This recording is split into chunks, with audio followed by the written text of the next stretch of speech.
Oh, hi there. It's been a long wait. 19 years, to be precise, since the last episode of The Twilight Zone. And now it is 1983, and the movie came out. Now this is a sort of idea that formed in Steven Spielberg's mind about bringing back The Twilight Zone. And he got this together, and I'm guessing he was hoping that this would generate interest in another TV show, but, you know, who knows how Hollywood works. It worked. So it's directed by Steven Spielberg and John Landis and Joe Dante and George Miller. It's broken up into a prologue, 4 segments, and an epilogue.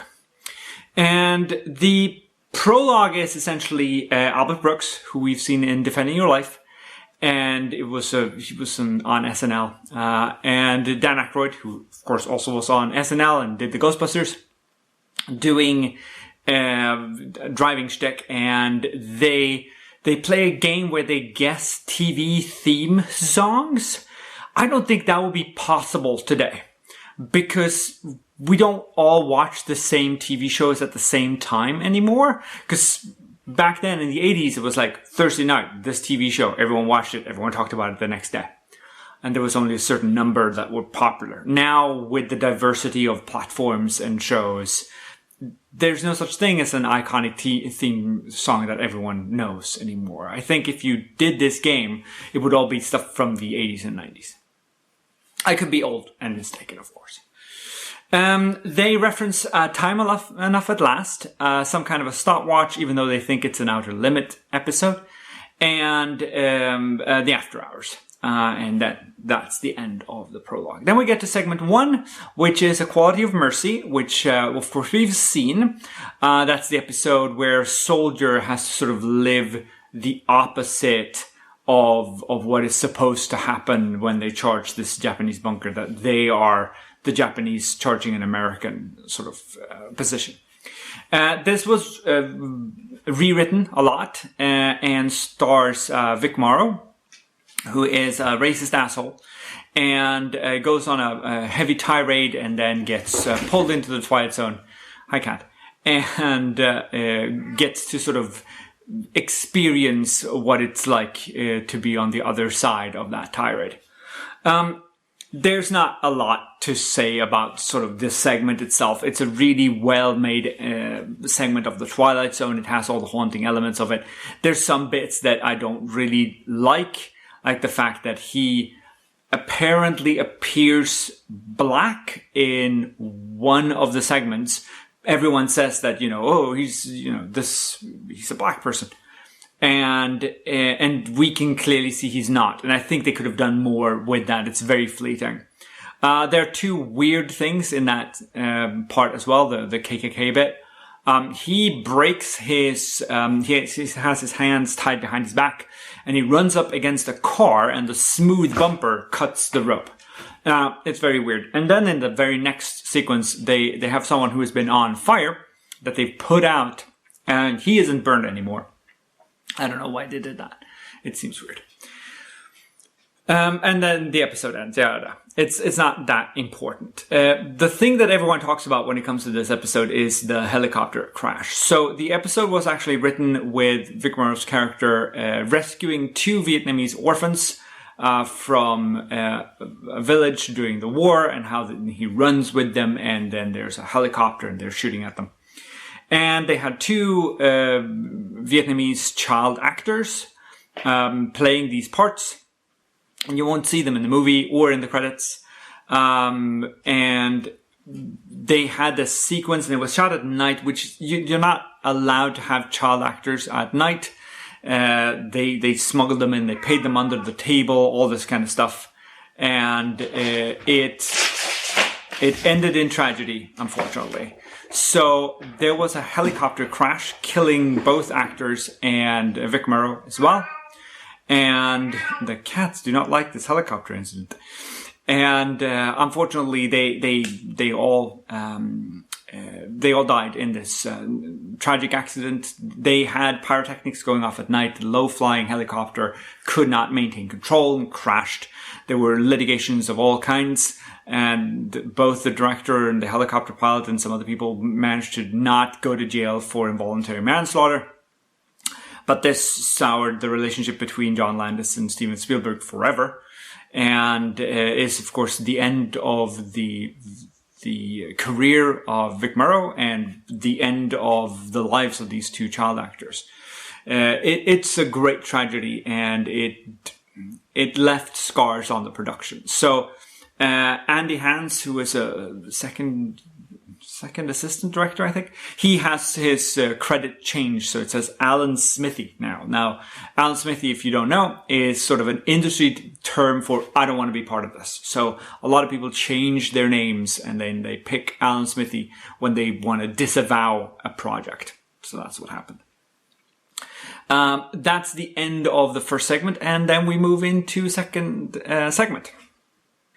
The second segment is Kick the Can, which of course is an episode that we've seen before, and we have a new person arriving at the old folk home, and he's riling up the old people, and then they go kick the can. I never played Kick the Can when I was a kid. Variants of it existed, but not that one. It starts with this very heartbreaking that he doesn't get to go visit his kid and grandkids, and maybe next week, Pops. Mr. Allen has this line that I remember when I saw this movie for the very first time, and it stuck with me. It's still with me when he says that when I rest, I rust.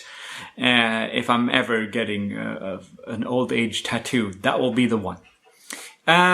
It's a very inconsistent age change. So some of the older characters become the very youngest characters.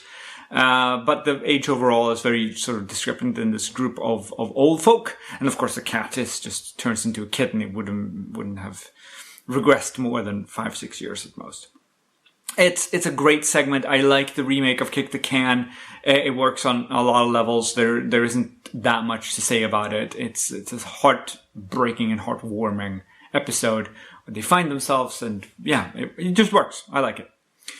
Segment 3 is the remake of It's a Good Life. And It's a Good Life is one of those episodes that could have benefited from a greater range of budget. And now we get some of that.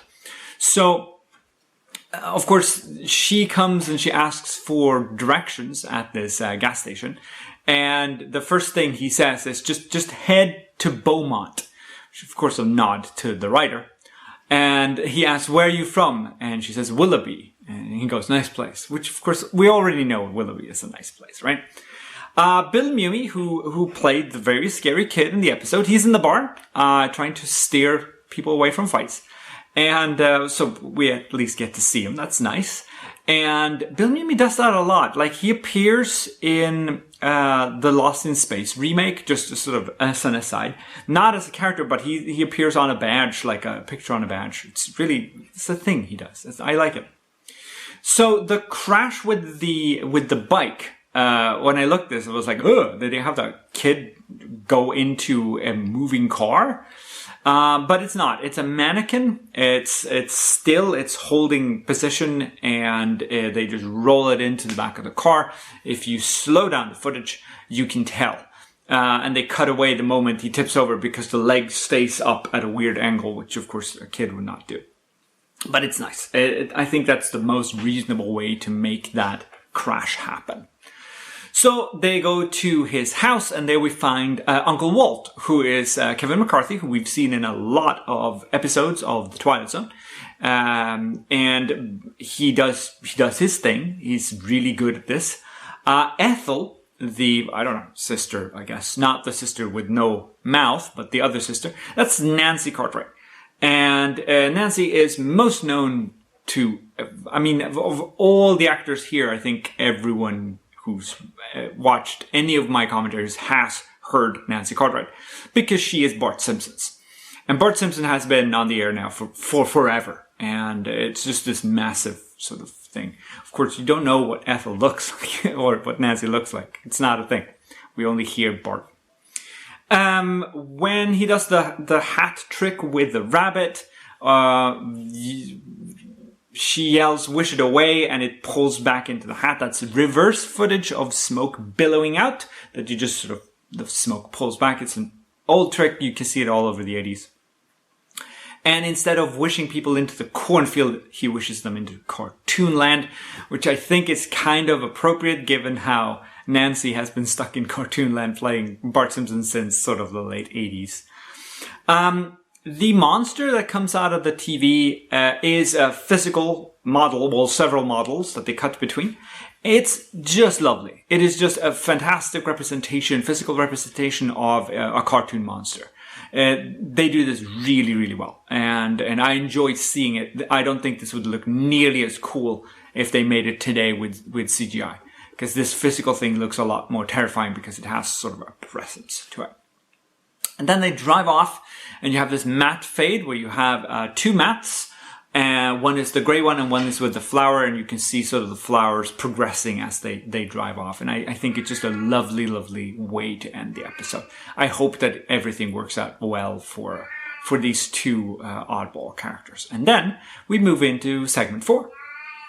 Segment 4 is Nightmare at 20,000 feet, and it starts with, this could be the end of a particularly terrifying nightmare. It isn't. It's the beginning, which is a line taken from another episode, not the actual Nightmare from 20,000 feet. And it stars John Lithgow, which we've talked about before when I did the actual commentary for the episode itself. I'll put a link to that episode in this description if you want to see that. But the interaction between Shatner and Lithgow in Third from the Sun a few years later, when they actually contrast and compare the fact that they both were in this episode, is wonderful, and I adore it. It's just great. Carol Serling, who was Rod Serling's wife up until his death, she's one of the passengers in the plane. So that's nice. This also has another great line where the kid says, "You big silly, you used to be a normal person," to John Lithgow. And, I mean, poor guy. Anyway, the monsters, of course, were way better in this than in the original. The original is just a guy in a fursuit. This is a lovely animatronic Muppet sort of thing. It's slimy, it's articulated, it can move, it has a personality, it's played by an actor in a rubber suit in the far shots and the puppet in the close-ups. It's just great. Depressurizing a plane doesn't take that long. Through a window that size, it would be sort of a burst of air. You'd probably knock part of the wall out in the process, but it wouldn't be like the whoosh thing. You get that in space a lot too in sci-fi, where an airlock remains open. It just goes forever and just sucks people out. It would be like this blast of air and then be over, because that's how that works. And I'm not sure about the monster's mannerisms, because it's very human. I think it's part of the teeth too that looks human. But it puts its hand on Lithgow's character, on Valentine, and then sort of goes, and that's very human. Like, where would it have learned that? It makes very little sense. We then get to the end of the segment and to the epilogue, in which we have Rod Serling, the intro to one of the seasons, doing sort of an outro. And then we have the credits with Alan Smithy, and not any in memory of, Vic Morrow or any of the child actors. Nothing like that. It doesn't appear in the credits, which is a bit odd. But that's the end of the movie, and it's a lovely thing, and I do enjoy it immensely.